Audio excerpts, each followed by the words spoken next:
Olá, amigos da Casa dos Açores, sejam bem-vindos ao 16º Encontro Cultural Açoriano.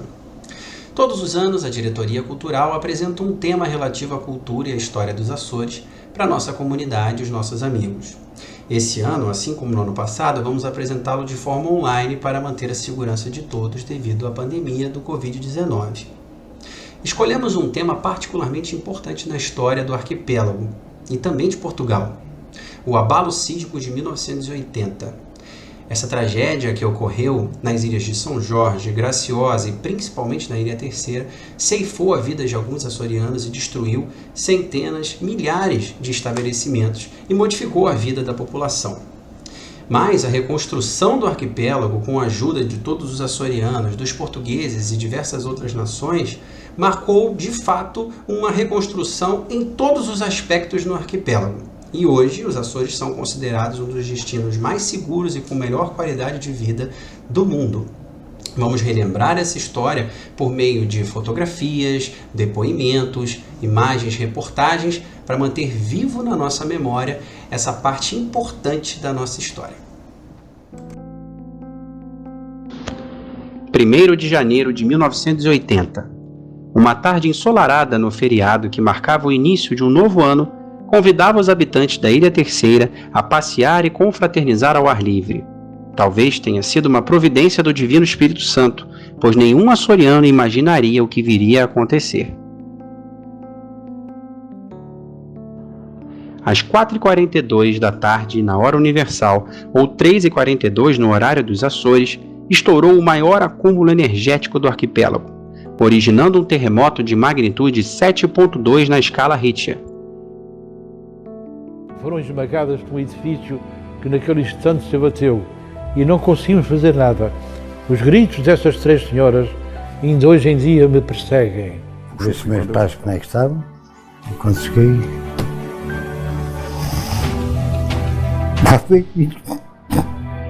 A ordem é esta: é enxugar as lágrimas e arregaçar as mangas.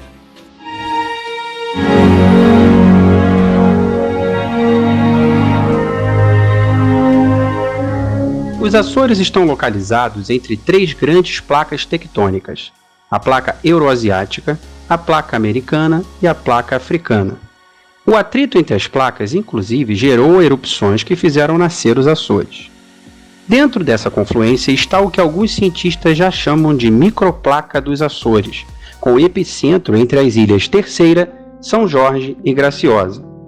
O megassismo de 1980 foi o resultado de milhares de anos de atrito dessas placas, que acumulou tamanha energia que explodiu num terremoto no meio do oceano, a cerca de 7 quilômetros de profundidade, com tamanha força que causou todo esse estrago em terra.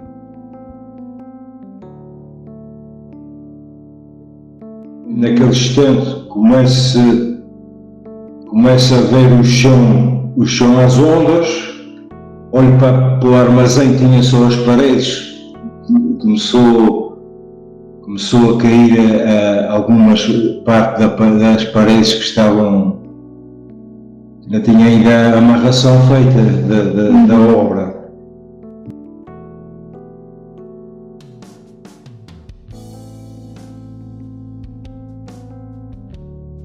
As minhas irmãs foram para o Hospital de Angra como voluntárias para ajudarem no que fosse preciso. Falava-se em muitos feridos e mortos. Foi uma catástrofe, sem dúvida.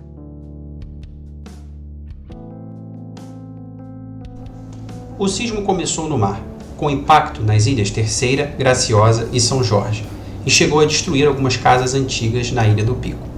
Apenas na Ilha Terceira, imediatamente foram destruídas 4.909 casas, deixando 44 mortos, que se somaram às 17 vítimas da Ilha de São Jorge.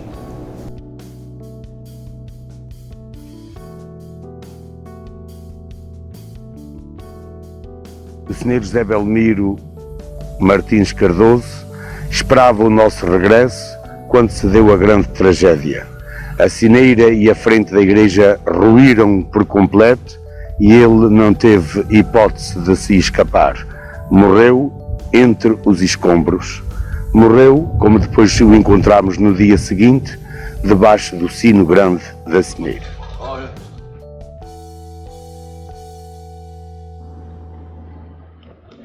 Os Açores estavam habituados a abalos quase diários, mas naquela tarde fatídica havia algo de diferente. Os agricultores disseram que os animais estavam inquietos. Poucos minutos depois, só se ouvia gritos e barulhos de casas a cair. A estrada parecia borracha, descia e subia aos solavancos. O barulho que fez parecia um avião a cair. Uma senhora chegou à porta de sua casa e viu o orfanato desabar. Viu morrerem 5 pessoas da mesma família na casa em frente à sua, e a parede de sua sala se separar das outras. O barulho era ensurdecedor, parecia um trovão que não parava de ressoar.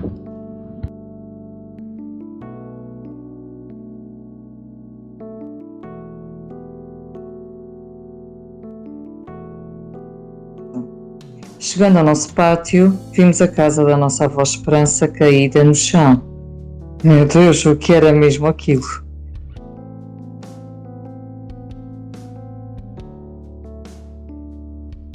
Era pai de 6 filhos, não é? 3 filhas e 3 filhos. Pois os 3 filhos ficaram soterrados lá na rocha. Mais um primo, não era? Que também era filho único, não é? Era filho único. Também era filho único. Sim, senhor. E então está para continuar a vida, embora com esse grande desgosto, não é verdade?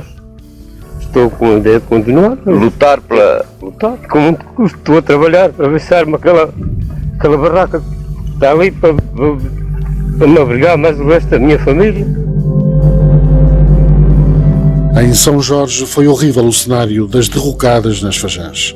Logo nas primeiras horas começaram a surgir notícias de gente desaparecida nessas derrocadas. Pela grande destruição, a população local diz que ocorreu um verdadeiro milagre. Especialistas dizem que se tivesse ocorrido o abalo sísmico na madrugada, cerca de 15.000 pessoas poderiam ter morrido.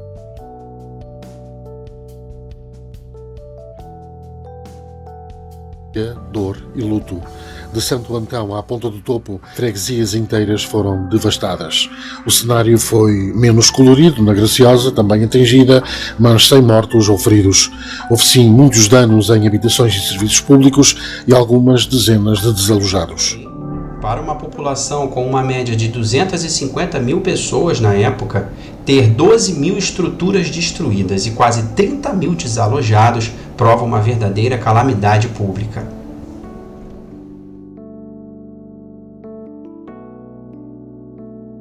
Muitas pessoas ficaram desalojadas muito perto da nossa casa. O meu tio José tinha um celeiro mais abaixo da casa dele, ao lado de uma pocilga, e recordo-me também que muita gente foi dormir nesta noite para lá e se calhar algumas noites seguintes.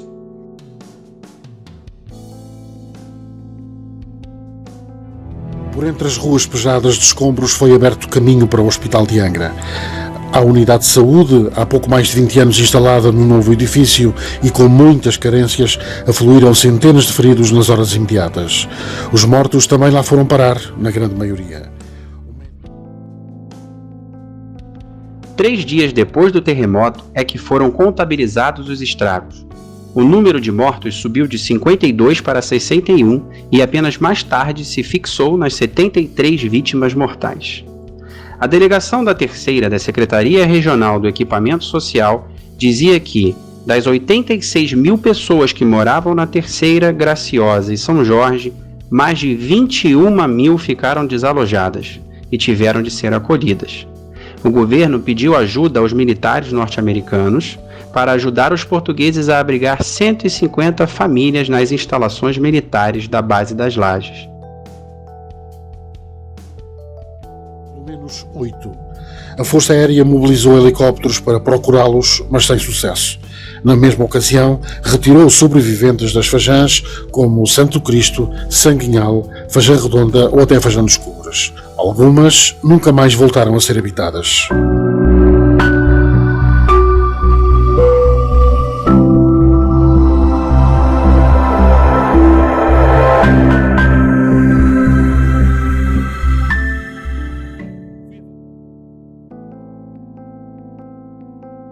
Foi forças do exército tiveram nessa altura a ajudar,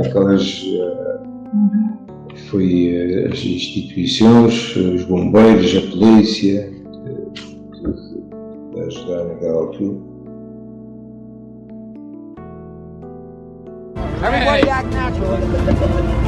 Na tarefa de auxílio às populações sinistradas empenharam-se as forças militares e militarizadas.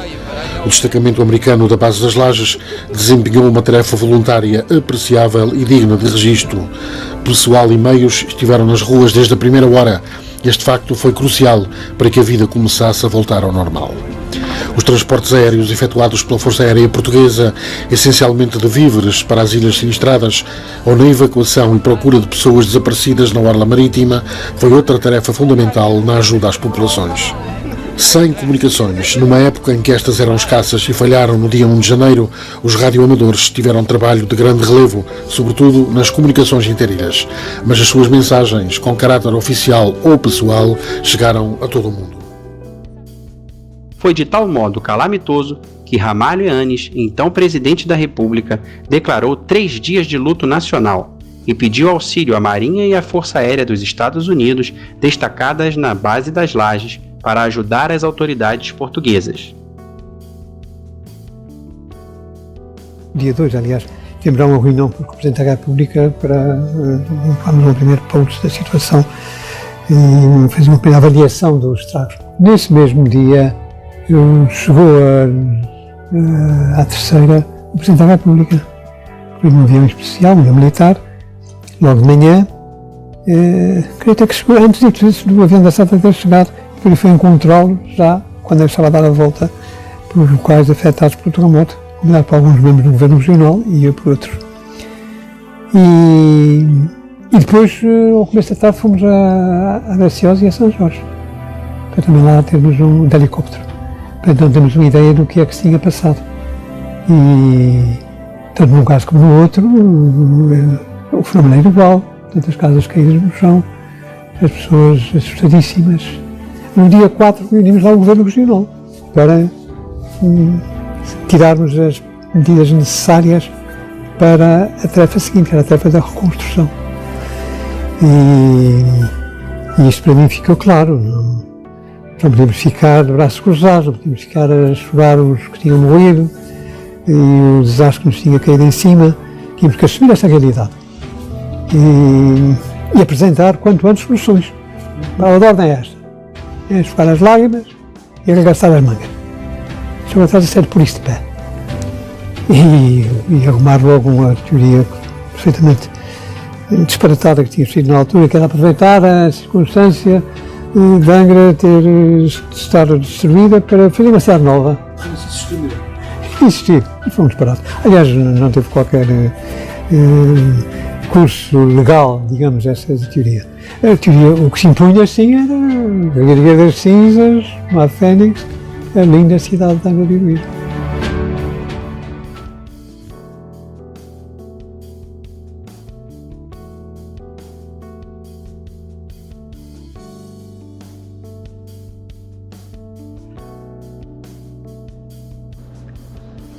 A partir de 1980, todas as casas construídas nos Açores passaram a ter de cumprir regras de preservação, algo que não acontecia até ali.